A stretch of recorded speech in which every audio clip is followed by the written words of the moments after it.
아멘. 할렐루야. 수요일에 나오신 우리 모든 성도님들에게 하나님의 평안과 성령님의 지키심, 인도하심이 함께하길 주님의 이름으로 축복합니다. 지난 시간에 우리는 다윗이 하나님의 약속을 품은 이스라엘 왕으로서 기름 부음 받는 그 장면을 우리 함께 보았습니다. 이때 아주 중요한 말씀을 하나님께서 하십니다. 그 말씀이 7절 말씀이죠. 사람은 외모를 보거니와 나 여호와는 무엇을 보신다고요? 중심을 보신대요. 맞습니다. 하나님의 말씀 따라 사무엘이 이새의 집 아들들 중에서 하나님께서 예비하신 자 곧 약속의 왕에게 기름을 부으러 갑니다. 분명 아주 강력한 이 왕권을 당시에 쥐고 있었던 그 사울을 두려워하긴 했지만 하나님께서 그에게 지혜를 주시고 가야 할 길과 할 말까지 다 가르쳐 주셔서 베들레헴으로 떠나는 그 길을 이 사무엘은 가게 되죠. 그렇게 도착한 베들레헴에서 사무엘은 이 하나님의 말씀 따라 이새와 그의 아들들을 제사 자리로 초청합니다. 그때 제사 자리에 나온 이새의 맏아들 엘리압을 보는 순간 사무엘이 그의 마음속에서 이렇게 고백합니다. 이야, 여호와의 기름 부음 받을 자가 과연 주님 앞에 있다. 성경은 사무엘이 이렇게 고백한 이유에 대해서 분명히 가르쳐주고 있습니다. 왜 그랬냐? 그의 용모와 키 때문이라고 했어요. 용모와 키예요. 여러분, 사무엘은 이미 사람의 외모를 보고 나서 왕을 뽑았다가 아주 실패한 모습을 똑똑히 지켜봤던 사람이에요.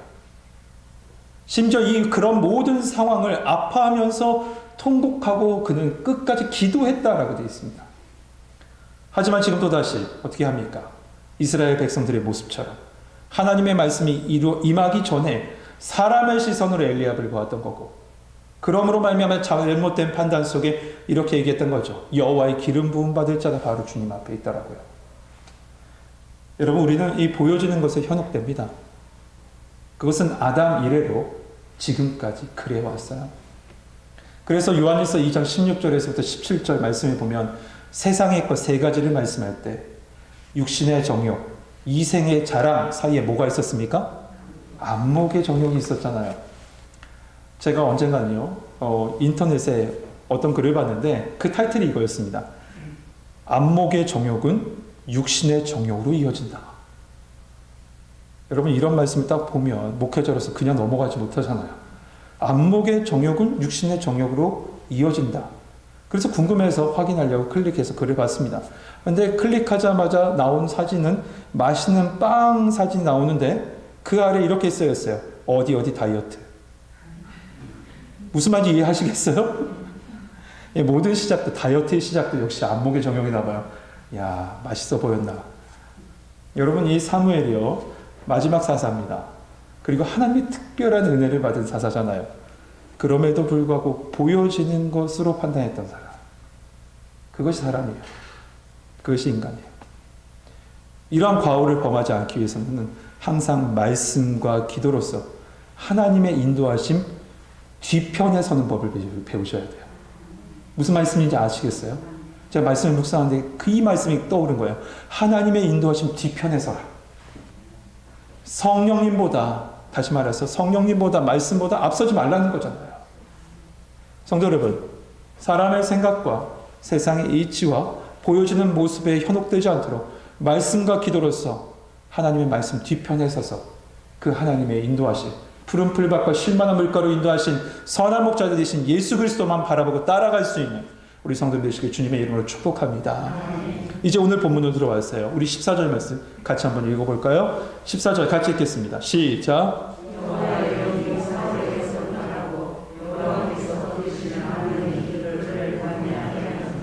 아멘. 지난주에 우리는 13절 말씀을 이번 주에 보기로 하고 넘어갔었습니다. 그 이유가 있죠.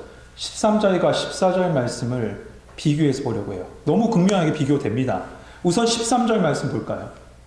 사무엘이 기름불병을 가져다가 그의 형제 중에서 그에게 부었더니 이날 이후로 다윗이 여호와의 영에게 크게 감동되니라. 사무엘이 떠나서 라마로 가니라. 다윗에게 기름을 부었을 그때 어떤 일이라 합니까?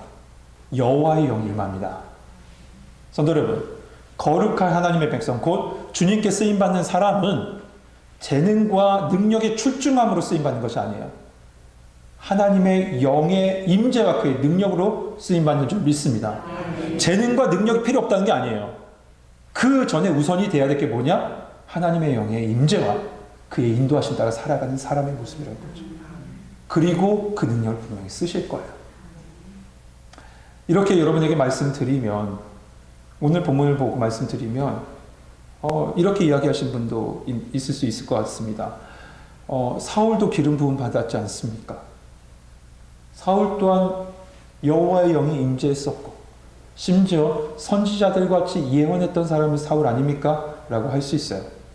하지만 여러분, 둘의 기름 부음 받으면 좀 차이가 있습니다. 사울은 기름 부음 받은 그 순간에 성경 말씀에 보면 그 순간에 여호와의 영이 임하지 않았어요. 이후에 산발적으로 특정한 상황 속에서 여호와의 영이 임재함을 경험했습니다. 말씀 한번 보십시오. 그러나 다윗은 어떡합니까? 기름 부음 받는 그 순간에 하나님의 영이 그에게 임했고 지속적으로 그의 능력이 그와 함께합니다. 여러분, 이것이 하나님이 선택한 왕과 사람들이, 이스라엘 민족이, 사람들이, 백성들이 선택한 왕의 차이죠. 이렇게 하나님의 영의 임재와 함께 살았던 다윗에 비해서 지금 사울은 어떻습니까? 하나님의 영이 떠나고 악령이 들어왔어요. 그런데 여러분, 오늘 본문 말씀 우리 13절, 14절 같이 봤는데 시간 순서상으로 뭐가 우선일 것 같으세요? 다윗이 하나님의 영의 임재를 받는 것이 우선일까? 아니면 사울에게 하나님의 영이 떠난 것이 우선일까요? 재밌게도요, 오늘 우리가 이렇게 순서상, 말씀의 순서상은 다윗에게 영이 임하고 사울에게 영이 떠난 것처럼 보여지지만 14절 말씀이 더 과거 시제예요. 그렇다는 것은 마치 이렇게 말씀 표현하고 있는 거죠. 하나님의 영이 사울에게서 떠나서 누구에게 온 거예요? 다윗에게 온 것처럼 말씀을 그렇게 표현하고 있습니다. 사울은 이제 여호와의 영이 떠난 자가 됐습니다. 근데 거기다가 여호와께서 부리시는 악령이 임해요. 인생의 주인 되신 그 하나님이 그 집을 떠나자 그 집이 빈집으로 있진 않죠. 반드시 한 영이 들어오는데 악한 영의 지배를 받는다는 거예요. 누가복음 11장에 보면 여러분 그 말씀 아시죠? 귀신이 어떤 사람에게서 나갑니다. 그리고 쉬기를 원해요. 그러나 정착할 곳을 찾지 못하죠. 그러다가 다시 나온 집으로 가보니 그 집이 깨끗하게 청소되어 있는데 비어 있었다고 그랬어요. 그래서 어떻게 해요? 더 많은 악기들을 가지고 데리고 들어갑니다. 여러분, 성령에 충만하면 악령이 비집고 들어올 틈이 없습니다. 그런데 비어 있으면, 조금이라도 틈을 보이면 어둠의 권세는 그 틈을 타고 비집고 들어와서 그 집에 눌러 앉는다니까요. 월요일 새벽에 우리 시편 1편 말씀 나눴죠. 시편 1편 1절 말씀, 여러분 잘 아시는 말씀 뭡니까? 복 있는 사람, 악인들 꾀를 따르지 아니하며 죄인들의 길에 서지 아니하며 오만한 자들의 자리에 앉지 않는다고 했어요. 이것이 바로 사단이 들어오는 누트라고 얘기를 드렸던 거 기억하십니까? 악인의 꾀, 생각이에요. 처음에 생각으로 들어와요. 그러다가 삶의 자리로 들어옵니다. 두 번째 어디예요? 죄인의 길이잖아요. 삶의 자리에 들어와요. 그러다가 어떻게 되죠? 마지막에 오만한 자들의 자리에 앉지 않는다라고 되어 있는데, 오만한 자는 하나님을 없다고 여기는 업신여김의 자리예요. 그 자리에 눌러 앉아버린 거예요. 어둠의 권세는 이렇다니까요. 생각의 자리에서, 삶의 자리에서 아예 눌러 앉아 있습니다. 우리 삶의 말이죠. 이처럼 성령이 떠난 사울의 마음에 어둠의 권세가 아예 자리를 피고 앉아 있는 겁니다. 근데 여기서 우리는 우리의 마음을 약간 혼란스럽게 하는 말이 있습니다. 그 말이 뭐냐면 여호와께서 부리시는 영이라는 부분에 있어서 그렇죠. 예전에도 한 청년이 이 부분을 물어본 적이 있었는데요. 이 부리시는 영이, 여호와께서 부리시는 악령이 가능한가? 그리고 그러면 그 부리시는 영은 사단인가? 이 부분에 있어서 많은 의문을 가집니다.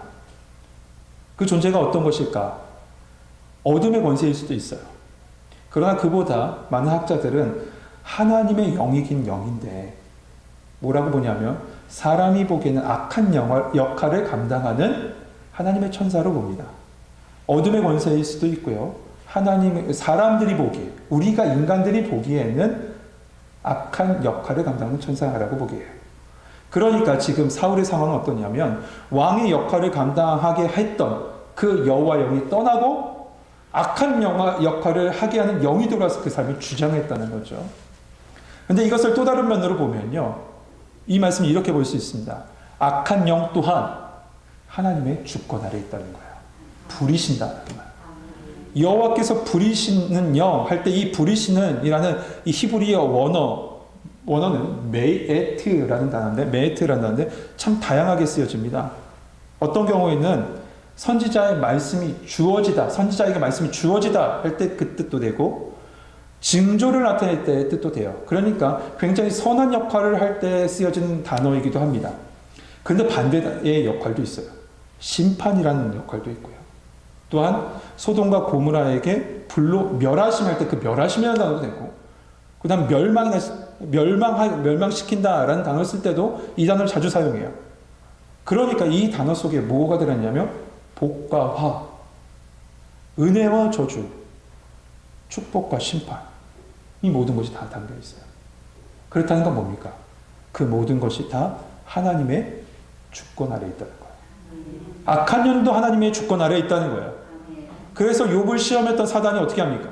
하나님의 허락을 받고 하나님께서 허락하신 범위 내에서 시험할 수 있었습니다.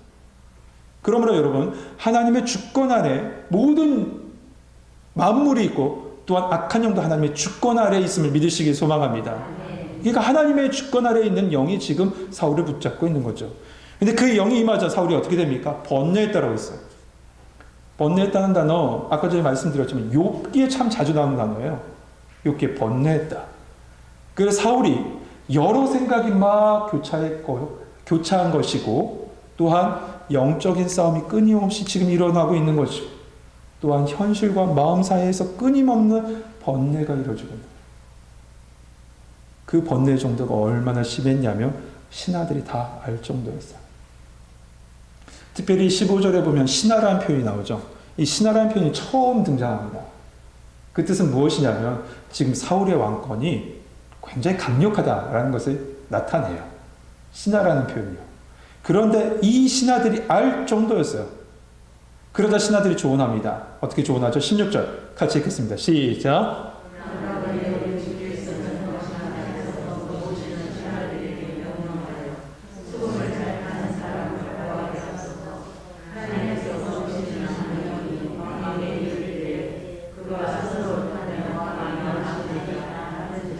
아멘. 수금을 잘 타는 사람을 데려와서 타게 하고 그것을 통해서 낫게 하소서라고 조언하죠. 지금처럼 뭐 어떤 심리적인 연구가 이루어진 건 아니지만 통상적으로 음악을 통해서 조금 심리적 안정을 가지십시오.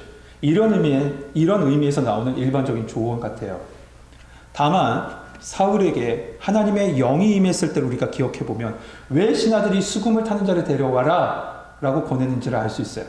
그 말씀이 어디죠? 10장 16절 말씀인데요. 사무엘이 처음 사울에게 너는 하나님의 부르심을 받은 왕으로서 세워질 것이다 라고 말하면서 세 가지 증표가 너에게 임할 것이다 라고 했습니다.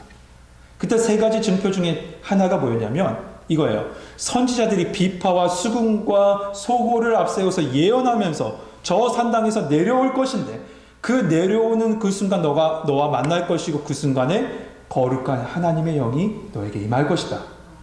사무엘이 이렇게 사울에게 예언합니다.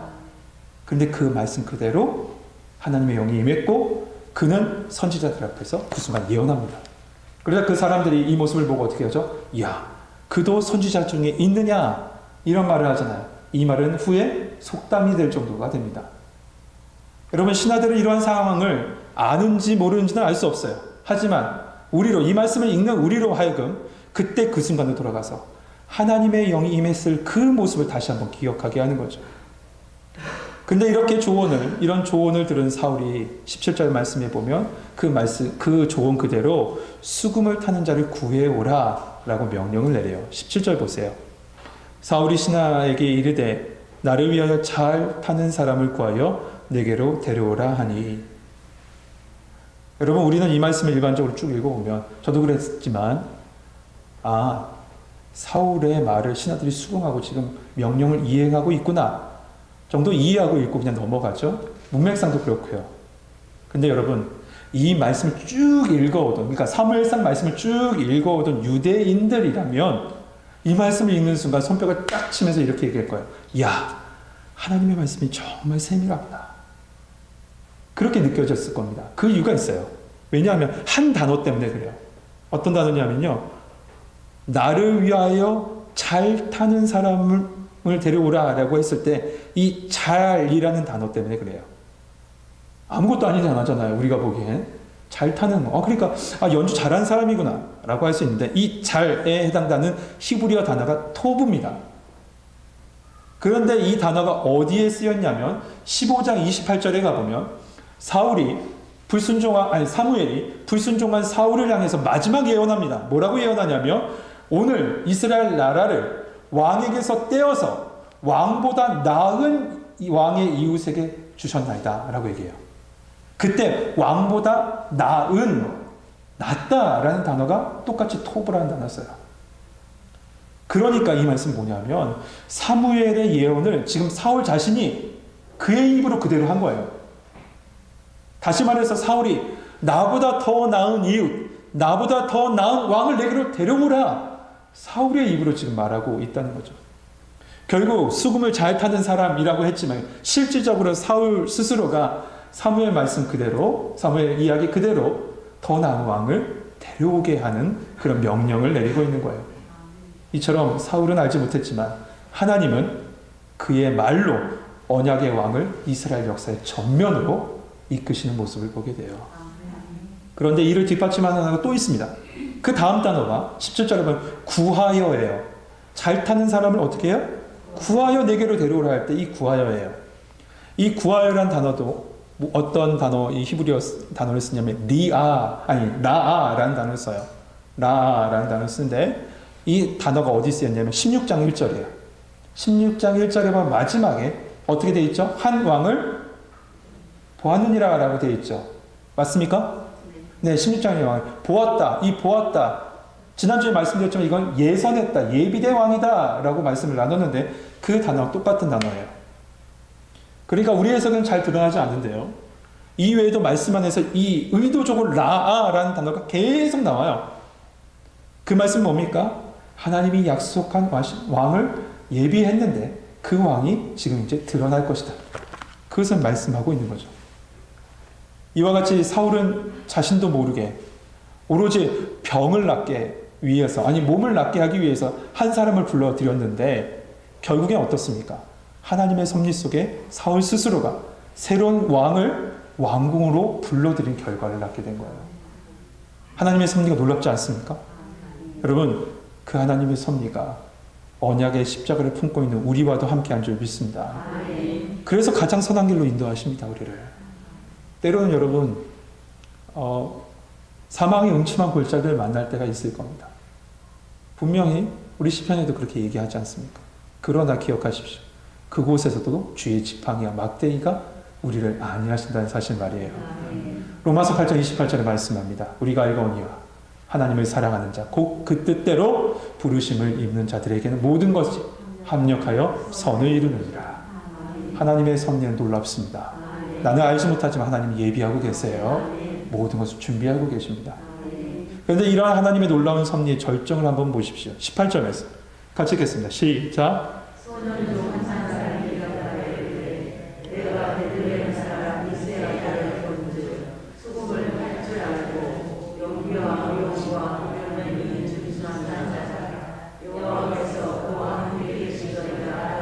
아멘. 마침 어떤 소년이 이 사울의 명령을 듣고 사울에게 대답합니다. 아마도 사울 가까이 있는 신하이겠죠. 그 소년은 사울에게 다윗을 소개시켜주는 아주 중요한 임무를 맡아요. 그런 역할을 맡아요. 근데 성경은 이 소년이 누구고 그 소년이 어떻게 다윗을 알았는지 전혀 언급하지 않습니다. 마치 그런데 예언자처럼 아주 정확하게 다윗을 소개하고 있어요. 그의 말을 한번 보죠. 내가 베들레헴 사람 이새의 아들을 본즉 수금을 탈 줄 알고. 원래 목적이 뭐였어요? 누구 데리고 오랬어요? 수금 잘 타는 사람 데리고 오랬잖아요. 그러니까 수금을 탈 줄 압니다. 거기에 용기는 남자다움입니다. 무용과 전쟁의 능력이 아주 강한 사람을 무용이라고 얘기 표현해요. 그리고 구변, 지혜입니다. 지혜가 있는 준수한 자가 있습니다라고 얘기해요. 근데 그리고 결정적인 얘기하죠. 뭐라고 얘기합니까? 여호와께서 그와 함께 하신다고요. 다 갖춘 사람인데 거기에 하나님이 함께 하신 자, 그런 극찬을 들은 사람이에요. 이 말씀 듣는데 저 제 말씀으로 갖고 왔어요. 하나님, 저도 이렇게 해주세요. 하나님께서 지혜 주시고 능력 주시고 힘 주시고 거기에 제발 하나님 동행하여 주옵소서. 여러분들 그런 기도의 제목이 있길 소망합니다. 여러분, 그런데 왜 이 소년이 등장했을까요? 하나님의 인도하심에 쓰임받는 아주 예비된 사람이라고 저는 봅니다. 그런데 이런 부분들이 곳곳에서 나와요. 소년이라는 부분이 특별히 그런데, 사울이 처음 사무엘을 만나러 갔을 때 그 장면 한번 기억해 보시죠. 사무엘상 9장입니다. 그때도 그냥 집으로 돌아가려고 했던 그 사울에게 옆에 있던 한 소년이, 우리 저기 사무엘이 있는데 그에게 찾아가서 그의 말을 한번 들어보시죠. 그가 갈 길을 가르쳐 줄 겁니다. 옆에서 조언했던 소년이 있습니다. 이 모든 소년들은 하나님께서 예비하신 사람이에요. 보니까 저의 삶도 돌아보니까 하나님이 그때그때마다 돕는 손길로 준비해 놓으셨다라고 고백할 수밖에 없더라고요. 여러분도 그러시죠? 예. 제가 이 말씀을 이렇게 써놓고 나서 다시 읽는데 한 사건이 딱 기억났어요. 어떤 사건이냐면 대학원 다니고 일하고 애 키우고 막 그런 그때였습니다. 너무 힘들고 학비도 생활비도 이게 식료품비도 기저귀 값도 막 없고 심지어는 보일러도 끊기고 막 그럴 상황에 있었을 때가 있어요. 아무리 이래도 이렇게 들어가는 고정비용이 있으니까 너무 힘들더라고요. 너무 힘든 그 상황이었는데 참 하나님께서 신기하죠. 우리 아이가 기저귀를 찰 때인데, 우리 사모 잘 알 거예요. 기저귀를 찰 때인데 제가 회사 다니는 그 동료가 퇴직을 하고 어떤 일을 했냐면 인터넷으로 기저귀 파는 일을 했어요. 근데 제가 저에게 기저귀를 판 게 아니라, 모르겠습니다. 왜 그렇게 됐는지 모르지만 그 기저귀 파는 사업이 잘 안 됐어요. 근데 재고가 있잖아요. 그 재고를 저한테 준 거예요. 하나님께서 그렇게까지 해주더라고요. 그래서 우리 아이 비싼 일본 기저귀 찼다니까요. 그때만 한번 써봤어요. 일본 기저귀 아주 비싼 거. 저는 그렇게 생각해요. 하나님이 주라고 해도 다 예비하신 사람이 있구나. 여러분들 삶도 그러실 줄 믿습니다. 소망합니다. 여러분 삶 속에 하나님이 예비하신 소년들, 하나님께서 예비하신 천사들이 미리 앞서서 준비해 주시고 함께 하시길 축복합니다. 이러한 소년의 말에 사울은 전령을 보내서 다윗을 데려옵니다. 이에 다윗의 아버지 이새는 왕께 드릴 예물을 잘 준비해서 다윗에게 보내려고 해요. 근데 여러분, 여기에서는 안 나와 있지만 아버지로서 이새는 이런 기대를 하면서 이렇게 다윗에게 많은 물건들을 준비해서 보내지 않았을까요? 이제 때가 됐구나. 이새도 알았잖아요. 다윗이 기름 부음 받은 것을요. 그러나 여러분 아시죠? 그의 때는 아직 되지 않았습니다. 아직 멀었어요. 훈련 기간이 있어요. 광야 기간도 있더라고요. 우리는 조금만 무언가 이루어지면요, 뭔가 보여지면 야, 하나님의 때가 됐구나 생각하고 내가 앞서 행동할 때가 있어요. 그런데 그때 실수가 나와요. 하나님은 다윗을 이스라엘 왕궁으로 인도를 하셨지만 그곳에서 왕으로서의 삶을 배우는 시간으로 보낼지 바로 세우지는 않으셨습니다. 때가 찬 하나님의 경륜이 있음을 기억하십시오. 그러므로 내가 뭔가 성취한 것으로 말미암아 자만하지 마시고, 무언가 고통받는 것으로 말미암아 낙심하지 말고 때를 따라 가장 선한 것으로 인도하신 하나님 바라볼 수 있는 성도 되시길 소망합니다. 이렇게 사울 앞에 세워진 다윗은 사울의 사랑을 받습니다. 그리고 최측근으로서 무기를 든 자의 역할을 부여받아요. 이렇게 사랑을 받은 그 다윗. 그런데 사울에게만 사랑받는 건 아니더라고요. 이후에 보면 요나단에게도 사랑을 받고 온 유대와 이스라엘 사람에게도 사랑받고 18장에 보면 신하들에게도, 사울의 신하들에게도 사랑을 받고 심지어 사울의 딸 미갈에게도 사랑을 받습니다. 정말 찬양처럼 사랑받기 위해 태어난 사람처럼 보여요. 여러분도 사랑을 구걸하지 마시고 모든 이들에게 사랑받는 존귀한 성도로서 삶의 자리에 세워지길 주님의 이름으로 축복합니다. 이렇게 왕궁으로 온 이 다윗은 수금을 타기 시작합니다. 그로 인해서 어떻게 되죠? 사울이 고침받는 모습으로 오늘 말씀은 마무리돼요.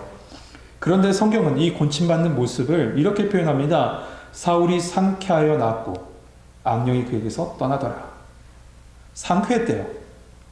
이 상쾌했다라는 단어가요, 숨통이 트인 상태를 얘기합니다. 여러분, 영이라고 했었던 이 영이라는 단어가 루하흐잖아요. 이 루하흐의 뜻은 다른 말로 하면 숨이라는 뜻도 있습니다. 숨 쉬는 거예요. 그러니까 악한 영으로 인해서 숨도 제대로 못 쉬었던 그 사울이 하나님의 영으로 말미암아, 그 영의 찬양으로 말미암아 숨 쉴 수 있게 됐어요. 사랑하는 성도 여러분, 오늘 말씀은 여호와의 영이 임한 다윗과 여호와의 영이 떠난 사울의 모습을 비교해 보여주죠. 우리의 인생은 여호와의 영이 떠난 상태로는 숨 쉴 수 없는 상태가 될 수밖에 없어요. 어둠의 권세에 눌려있기 때문에, 조여있기 때문에 그렇죠. 그러므로 여러분의 영을 어둠의 권세에 내어주지 마시고 오직 하나님의 영, 성령의 인도하심 받음으로 말미암아 숨쉬며 살아가는 성도들 되시길 소망합니다. 그때 성령님께서 같이 여러분과 함께 호흡하시면서 오늘 말씀처럼 상쾌한 삶을 살게 하실 겁니다. 상쾌한 삶이에요. 그리고 또한 여호와의 영이 임재한 사람은요, 아까 전에 말씀드렸지만 하나님께서 예비하신 돕는 자가 있음을 기억하십시오. 예비하신 자가 있어요. 하나님의 천사가 항상 준비해 놓고 계세요. 하나님은 당신의 사람들을, 당신의 백성들을 고와 같이 내버려 두지 않습니다. 매 순간순간마다 생각하지 못하는 돕는 천사를 다 예비해 놓으시고 하나님의 영광을 위해서, 복음의 사명을 위해서 우리를 인도해 가실 줄 믿습니다. 이 모습 우리가 말씀 붙잡고 기도하면서 하나님, 여호와의 영으로 나를 가득 채우시사 가장 하나님의 선한 길로 가장 아름답게 인도하여 주옵소서. 기도하면서 우리 말씀 앞에 나가는, 그리고 삶의 자리를 돌아가는 우리 성도들 되시길 소망합니다. 우리 찬송가 337장 우리가 찬양